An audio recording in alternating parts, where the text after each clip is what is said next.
Hey guys, Southern Sage here, and as promised, today we are going to be dividing comfrey and planting it around a very young, in this case, nut tree. Same principle applies to a fruit tree, and talking about why you might want to do that. So starting, let's do a little bit of a reminder about why our friend Comfrey here, who is this little guy, is so special. So these leaves, these giant leaves, are one of the few plant sources of potassium, phosphorus, and calcium. This plant, for whatever reason, accumulates those vital nutrients in these leaves. It also produces a ton of them. Like, we are very, very early in the season, and you can see this plant is already pretty large, which means that you can come through and clear cut this plant, usually once it's established 3 times a year, and put all of this either in your compost to enrich your compost or directly onto plants that you would like to have that nutrition benefit.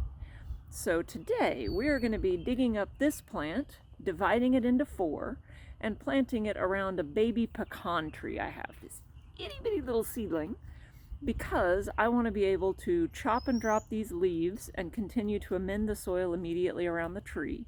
And at the end of the season, whenever the winter comes and all the leaves die, I want them to become the mulch that decomposes and fertilizes the tree going forward. So that strategy works around any tree, especially your young fruit trees will benefit from having comfrey planted around them. 3 or 4 plants, usually a couple of feet out from the trunk. So let's take a look at this guy and how we divide him. See if I can get the camera where you can see me dig it.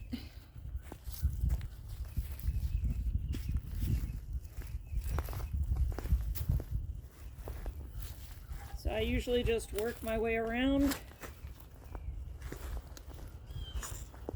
Try and get down until I see the whole plant start to move.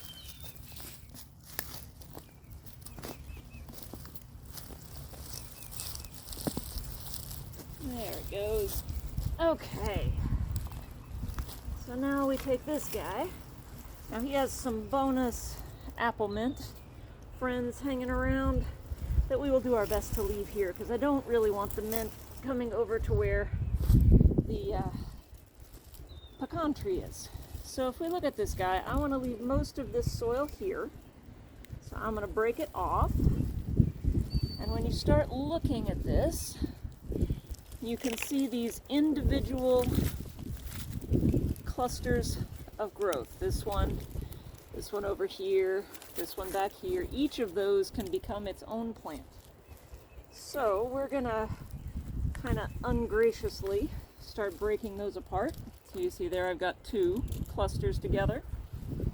So we're gonna take those 2 apart. This guy's actually cooperating really well. There aren't a lot of roots breaking, but you can see these super thick roots, right?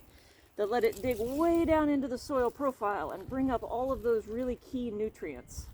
So that's what we really want to see. Now we gotta see, that one's being less happy. So you can see where he broke off. You see that white part? You can see where he came off over here.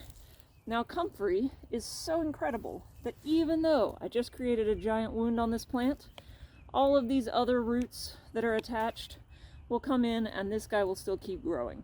He's just going to be a little bit slower than his friends. So now we will jump over to where our baby pecan is.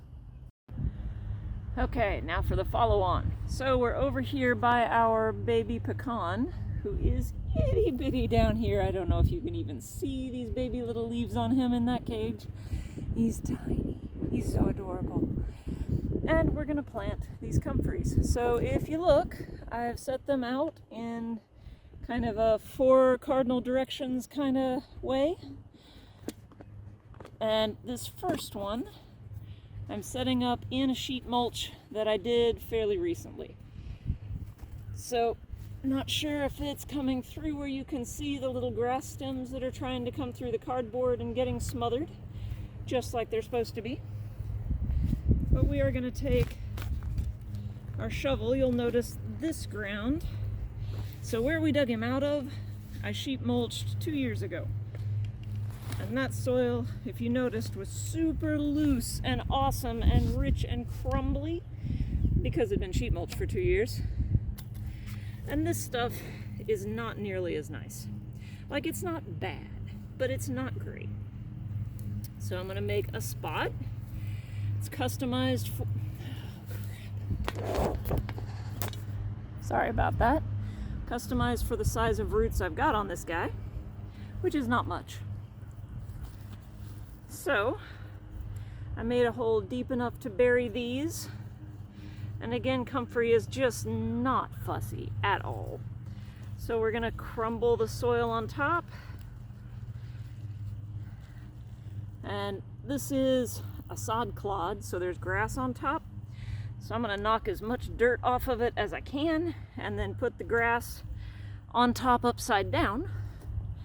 And then if this thing will actually cooperate so you can see maybe, then I'm just gonna re-push all the mulch around our friend the Comfrey.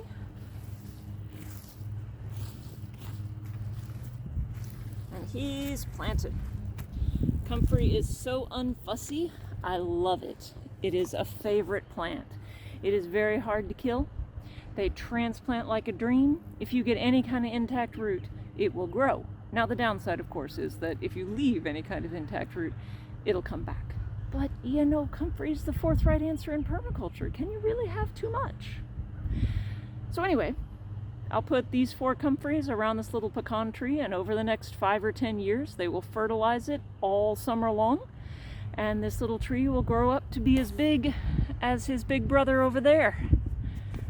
So I hope you've enjoyed this video on a reminder of why Comfrey is awesome, why you should plant it around your fruit trees, and how to actually divide and transplant it.